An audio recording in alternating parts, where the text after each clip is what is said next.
குழந்தைகளிடையே அதிகரிக்கும் தொற்றா நோய்கள் எச்சரிக்கும் மருத்துவர்கள். நாட்டில் உள்ள குழந்தைகளிடையே நீரிழிவு நோய், உயர் தளத்தான், கல்லீரல் நோய்கள் மற்றும் நுரையீரல் நோய்கள் என்பன தற்போது அதிகரித்து வருவதாக மருத்துவர்கள் இது முக்கியமான விஷயமா பற்றி தொற்றா நோய் குழந்தைகள் மருத்துவத்துறை பேராசிரியர் ருவந்தி பெரேரா தெரிவிக்கையில், பெற்றோர்கள் தங்கள் குழந்தைகளை தொற்றா நோய்களிடமிருந்து பாதுகாப்பதில் அதிக கவனம் செலுத்த வேண்டும். செலுத்த வேண்டும். அதை எப்படி சொல்லணுமே. குழந்தைகள் ஆரோக்கியமான உணவை பின்பற்ற ஊக்குவிப்பது அவசியம் என்றும் பேராசிரியர் வலியுறுத்தியுள்ளார். கூடுதலாக குழந்தைகளுடைய மனநிலை தொடர்பான நோய்களும் தொடர்ந்து பதிவாகி வருது. அதுதான் நான் சொல்லுவேன். சமைக்கிறீங்க பீஸா கடையை போய் பார்த்தால் நல்லூர் திருவிழா மாதிரி கிடையாது.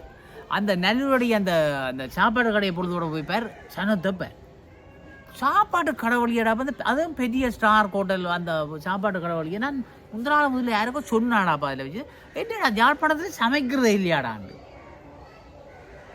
நிச்சயமாடாவா அந்த சாப்பாடுகள் என்ன கேவலம். யாழ்ப்பாணத்தில் மட்டும் இல்லை, இப்போ எல்லா இடமும் இந்த பிரச்சனை. எல்லா இடம் தான் வீடு சமைக்கிறது. எப்படி தெரியுமா? அது என்னண்டா உண்ட பிள்ளைக்கு நீ சாப்பாடு கொடுக்கல, அதில் என்ன விஷயங்கள் இருக்குது. அம்மா அன்பா சமைக்கிறா அந்த புள்ள பாக்கு, அந்த அன்பு பகிரப்படும். இது ஒன்றும் என்ற குணம் அந்த பிள்ளைக்கு பகிரப்படும். இது ஒன்றும் இல்லை. இது சமையல்காரன் குணம் தான் பகிரப்படும்.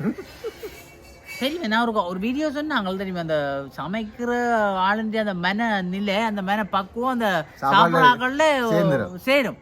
அந்த குணம் பெறும் வந்தியாகும். அதான் சொல்கிறோம், சமைக்க சந்தோஷமாக சமைக்கணும். சந்தோஷமாக சமைத்தா தான் ருசியாகவும் இருக்கும். எங்கே சமைக்கணும்? வீட்டுக்குள்ளே அடுப்பு மாடு ஃபுல்லாக பிளாட் போட்டாச்சு. அதுக்கு மேலே குக்கரை தான் வச்சுக்க, அது தேத்தணிக்க மாட்டோம். மட்டைப்பெல்லாம் குக்கர் தானே, அதை கேஸ் வளைச்சி விட பிறகு சமைக்கிறது இல்லை. அதுகளே சமைக்க பஞ்சி கிடக்குறா. அப்போ எல்லாம் கடை சாப்பாடு காட்ட முடியும். என்ன செய்யுது எனக்கு நெருங்க போகிறோம். அதான் குழந்தைகள் பாவம். நீங்கள் 40-50 எல்லாம் முந்தி சோறு வர்றது. இப்போ பிறந்த பிள்ளைகளுக்கு வருதுன்னா என்ன நிலை சொல்லுங்க. டிப்பி சாப்பாடு, டிப்பி பனிஷ் பிஸ்கெட் பனிஷ்.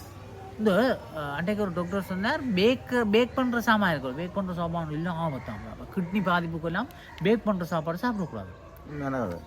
நாங்கள் பிஜு கேட்டு ஐயோ என்ன அடியான்.